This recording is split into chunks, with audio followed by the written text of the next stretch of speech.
எல்லாருக்கும் வணக்கம். அது வந்து அந்த பசங்க அங்கே உட்காந்துட்டு இருக்கும்போது பாவம்னு முதல்ல சொன்னதே பாக்யராஜ் சார் தான். பாவங்க அங்கே உட்காந்துட்டு எதுக்கு கால் வலிக்க போகுது நான் நினச்சேன். சரி அப்போ அவங்க சொன்னாங்க அந்த கேரக்டர் மேலே இருக்கிற அந்த ஆர்வத்தில் உட்காந்துட்டு இருக்காங்க, கால் வலிச்ச போகுது. எனவே இந்த ஃபங்க்ஷனுக்கு கூப்பிட்டதுக்கு ஃபஸ்ட்டு கவிதாவுக்கு நான் நன்றி சொல்கிறேன். பத்திரிகையாளர்கள் நிறைய பேர் எனக்கு ஃப்ரெண்ட்ஸுங்க இருக்காங்க. நிறைய பேர் எத்தனையோ வருஷமாக பார்த்துக்கிட்டு இருக்கிறாங்கள இங்கே பார்க்கும்போது ரொம்ப சந்தோஷமாக இருக்குது.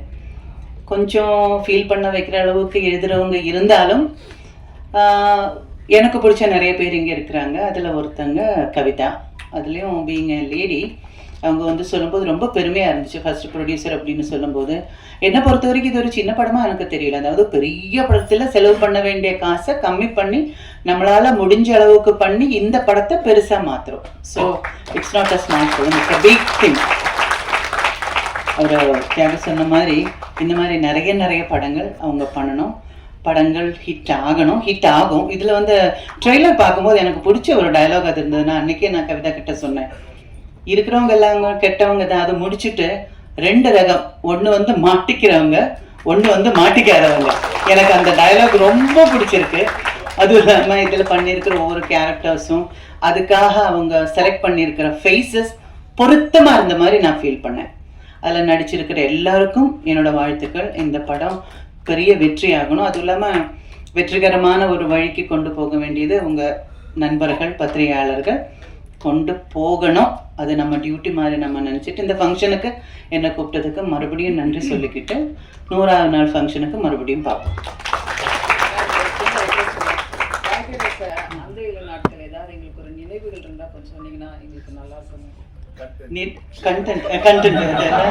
நினைவுகள் சொல்கிற மாதிரி எல்லாம் ஒன்றும் இல்லை. ஷூட்டிங் வந்து கொஞ்ச நாள் 2-3 நாள் ஷூட்டிங்கில் பேசிகிட்டு இருக்கும்போது நான் தமிழ் பேச ஆரம்பிச்சோன்னே தமிழ் பேசுகிறேன், ஓகே. அப்புறம் கொஞ்ச நாள் டைரக்டர் சாரே சொன்னார், இந்த படம் முடியும் போது ஒன்று நான் தமிழ் மறந்துடுவேன், இல்லை நான் நல்லா மலையாளம் பேசுவேன் அப்படின்னு சொன்னது அந்த ஞாபகம் எனக்கு இருக்குது. அப்புறம் வந்து அதில் ஒரு சீன் பண்ணும்போது அந்த நைட்டு லேட்டாக வருவார், பாக்யராஜ் சாரும் கோபியும் லேட்டாக வருவாங்க. வந்தோடனே இந்த வீடு வாடகைக்கு கொடுக்கும்போது உனக்கு நான் என்ன சொன்னேன் அப்படின்னு கேட்கும்போது எந்த பறஞ்சு அப்படின்னாங்க. 9 மணிக்கு மேலே டோர் திறக்க மாட்டேன்னு சொன்ன ஞாபகம் இருக்கா அப்படின்னாங்க. ஆமாம் அப்படின்னு சொல்லிட்டு ஏதோ சொல்லும்போது என்ன மூஞ்சி சுழிச்சிக்கிட்டு பதில் வருது அப்படின்னு நான் கேட்பேன். அப்போ சார் வந்து அப்புறம் நான் சொல்ல கொஞ்சம் சிரிச்சுக்கிட்டு சொல்லாமன்னு சொல்லும்போது அவர் ஒரு மாதிரி மூஞ்சி வச்சுக்கிட்டு சிரிச்சுக்கிட்டு சொல்லுவாங்க. அப்போ அந்த டேக்கில் நான் சொன்னேன், இதுக்கு முன்னால் இருந்த மூஞ்சியே பரவாயில்ல அப்படின்ற மாதிரி நான் சொல்லுவேன். எனக்கு சொன்னதுக்கு அப்புறம் தான் சொல்லியிருக்க கூடாதோ அப்படின்னு ஃபீல் வந்து நான் சார் நான் அது சொன்னால் பரவாயில்லையா அப்படின்னு கேட்டேன்.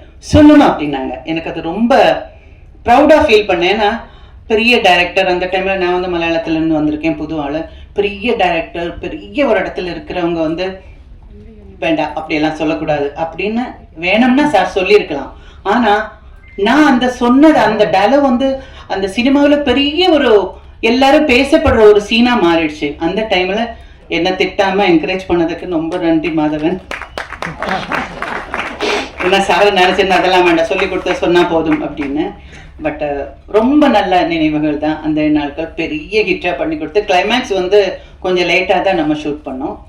பட் எனக்கு என்னோட என்ன சொல்கிறது கரியரில் பெரிய ஒரு டேர்னிங் பாயிண்ட் கொடுத்த ஒரு ஃபிலிம். இப்போவும் எங்கேயாவது போகும்போது கூட அந்த நாட்களை பற்றி தான் நிறைய பேசுகிறாங்களே தவிர, அதாவது வசந்தின்ற பேர் இன்னும் ஆளுங்க மனசில் இருக்கிறது only because of our great director Bhagyaraj sir. Thank you so much.